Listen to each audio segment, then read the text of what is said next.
কি নিছো? কেন ফুল ছিললে কেন? তোমার বাসায় তো ফুল আছে। হ্যাঁ, কেন ফুল নিতে গেলা? শুধু শুধু এখানে আসলে খালি ফুল দিতে হবে না? হ্যাঁ, কোথায় রাখতেছো? কোথায় রাখতেছো? পকেটে রাখলে তো নষ্ট হয়ে যাবে। এটা নষ্ট হয়ে যাবে, পকেটে রাখার জন্য না এগুলা। পকেটে রাখার জন্য না, নষ্ট হয়ে যাবে। এটা হাতে দেখছো নষ্ট হয়ে গেছে। হাতেই রাখতে হবে, হাতে। এভাবে হাতে রাখলে সুন্দর।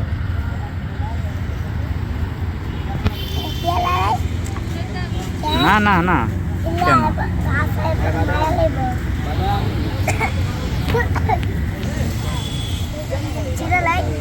না, কিভাবে বলবো? তো আজকে আসে নাই। তো আজকে আসে নাই। দেখো মাথা কিন্তু ঘুরে যাবে, ঘুরে গেলে কিন্তু পরে যাবে। মাথা ঘুরে গেলে বাবার কাছে চলে আসবে। কি মাথা ঘুরে? হ্যাঁ, মাথা তো ঘুরতেছে মনে হয়। কোথায় যাবে? এদিকে আসো।